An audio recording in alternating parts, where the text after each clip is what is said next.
A little update on my IS&S system, AVO system that I've got, and I'm busy working on. It's taken me a bit of time. It's run off the Air Manager platform. It's an awesome platform, and the guys there are super helpful. But anyway, let's talk about this instrument that I'm using with the Air Manager. So the instrument is basically a very cheap TV that I bought. I think it was about 800 rand, which I think is probably something like about 70 odd euros or something around about there. But anyway, so yeah, it's a 15-inch TV with 4:3 resolution, and I've drilled a couple of holes in the front panel, and I've mounted some buttons and encoders, etc. on the thing there. As you can see, they're all in place, and the buttons and the positions will become evident as we go further along. But the system is basically designed for the 5 modules at the bottom that I've got some tape on here. There's your map, there's your FMS, there's your checklist, there's your systems and your com. The common systems I've done nothing with at the moment, so I don't expect too much there. The checklist I've started, there's a few issues there, and I'll discuss those later on. But the FMS is probably about 60% there, and the map as well is about 60% there.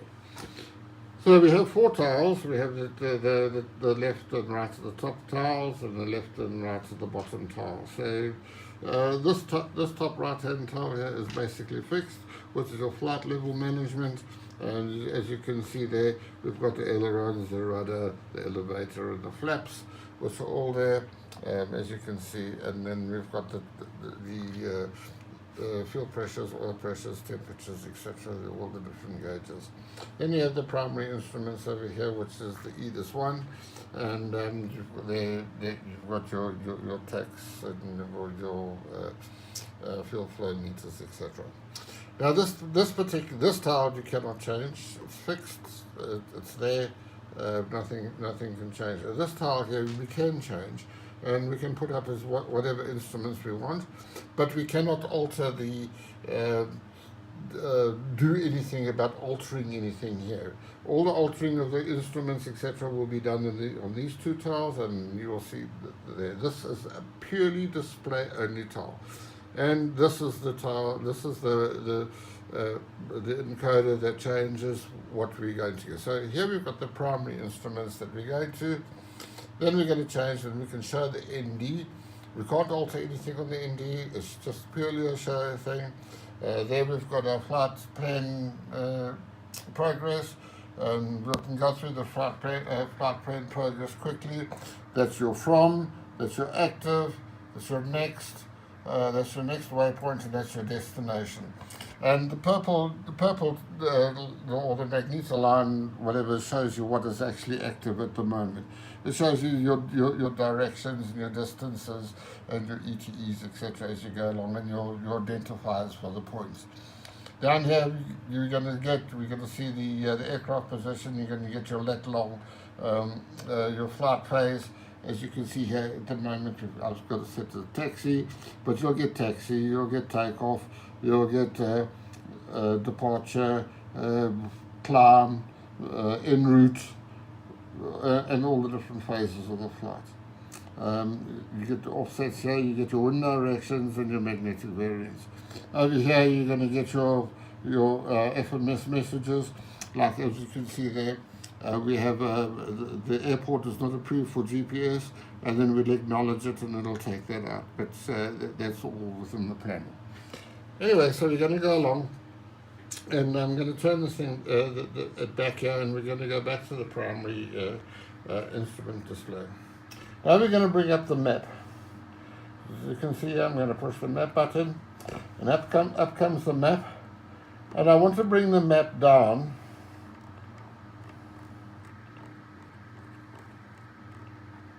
as you can see, I'm moving the map so that I can see where I'm going to go, because the aircraft is going to go from here, and we're going to fly that way. Okay, so that's the reason why we want to move the aircraft, because if the aircraft was in the middle, we would lose half the map and we wouldn't get the same resolution or the distance. But if we want to, we can zoom in and we can zoom out. If it's too big, we want to zoom out, we can actually zoom out. And as you can see there, I've zoomed out of the map, and you can see what I want to zoom in. So we can zoom in, we can go right in if we want to. Then the next thing on the map, as you can see, we have a menu here. We have ND, map, chart, and video. So we can go to the ND, and there comes the ND, and here we will be, I haven't got anything set up on the ND at the moment, but we would have a menu over here, and this on the side we'll be able to select and do whatever we need to do with the ND. Go back to the map, we're back to the map, and here we have our charts where we can select our charts. I will go through the charts later in another video. And then the video itself, which is basically to see what's going on around the aeroplane. But we go back to the map, and then as you can see, we're back into the map, and then we're going to go and we're going to have a look at the map settings. So we're going to push the map settings button, as you can see, push the map settings, and up comes the map settings menu, which is all very, very nice. And then here we have the ability to change the map base layer. So here we have the OpenStreetMap, cycle, transport.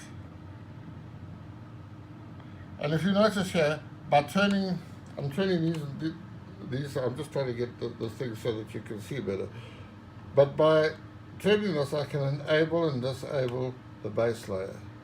Just highlight the base layer, enable, disable. As you can see, what happens there is when I enable the one, the other one disables, because you can only have one base layer. We're going to go back up to here. Also, by turning this knob, as you can see, we can show and hide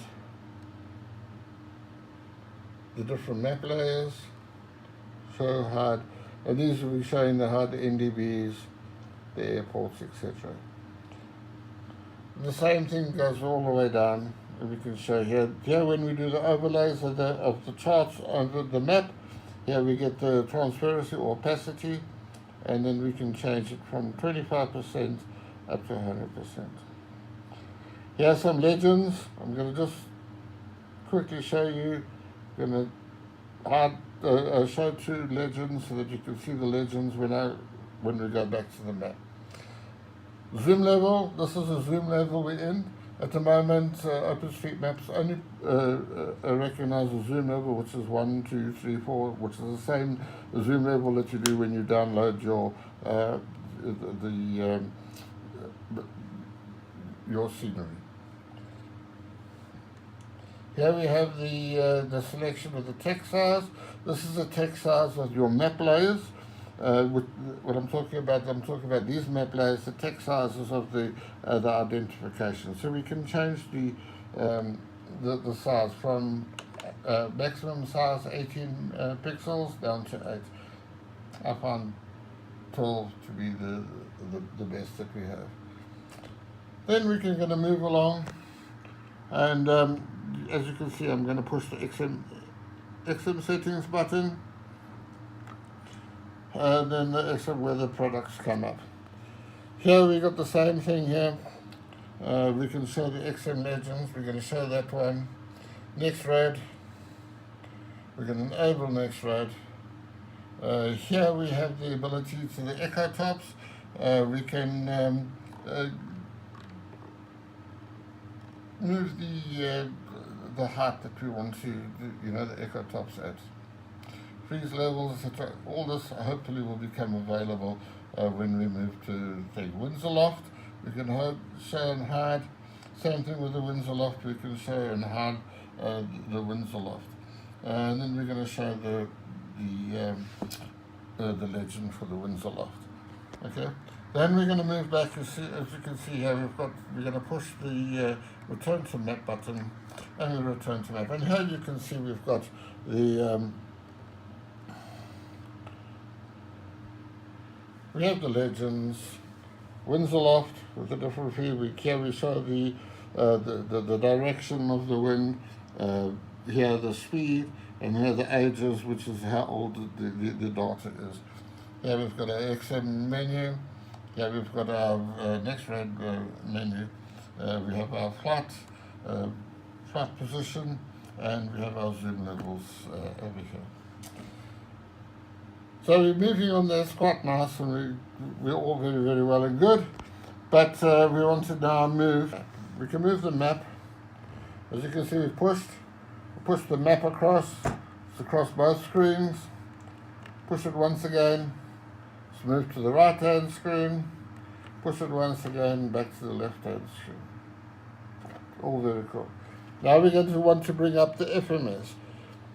If we bring up the FMS, what's going to happen is the map is going to move from the right-hand screen to the left-hand screen, and the FMS will come up here. So we push the FMS button.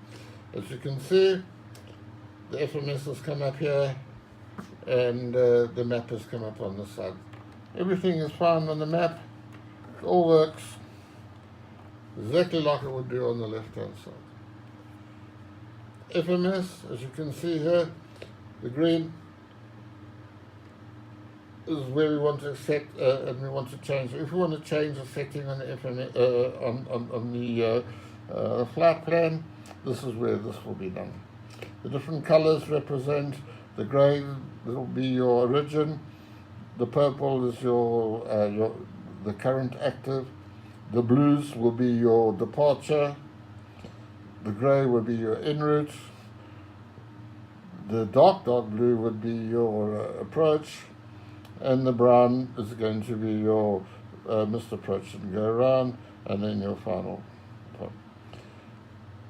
So then we have the basic active flight plan that we've entered, and then by turning this knob here at the bottom here, we can turn to progress, which will show you the progress, which I've explained already.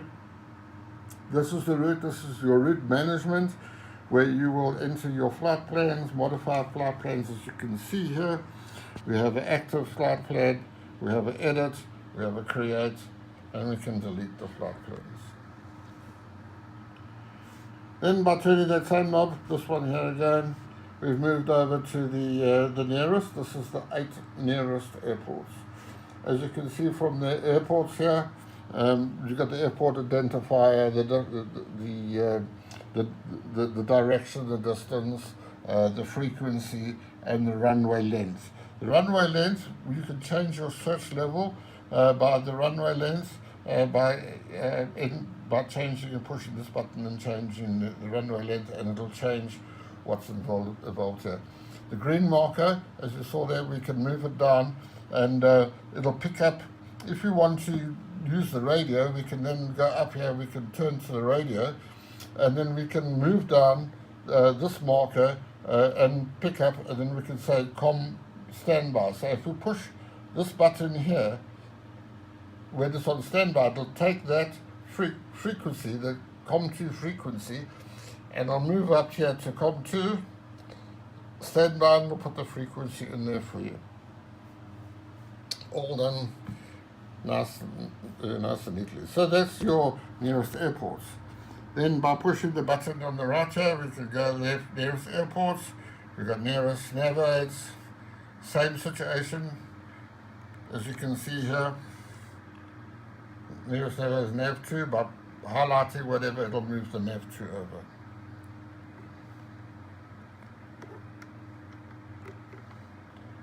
Nearest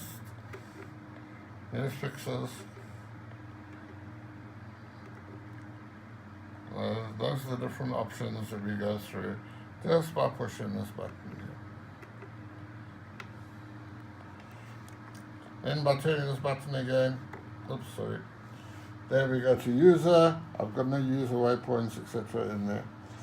Then by turning the button, we've got your vertical navigation, which gives us all our bits and pieces for these things. So we've got the target, we got the position that we want to, the altitude, the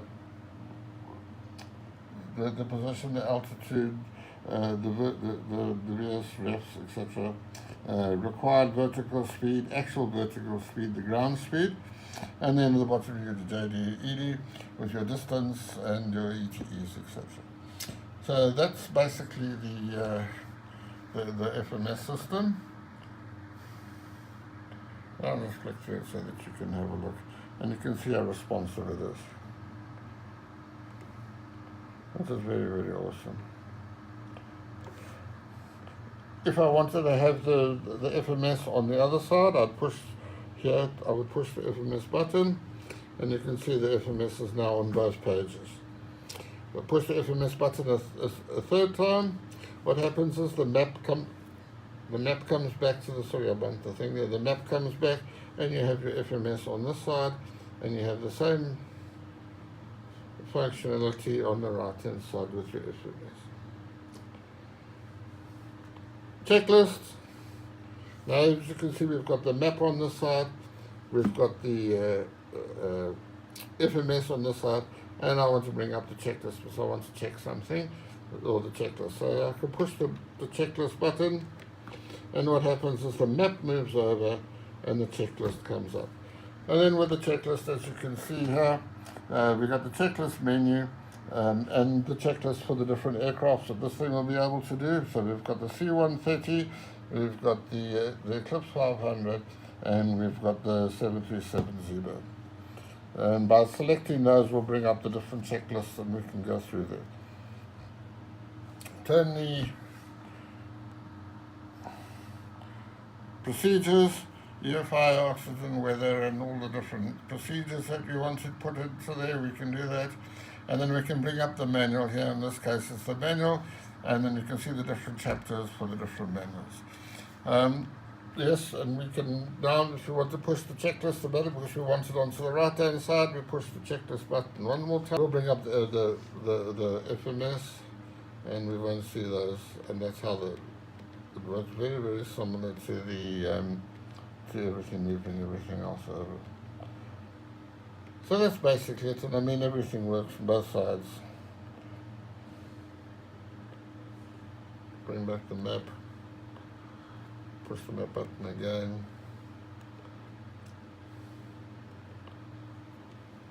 FMS. So the switching was quite intricate.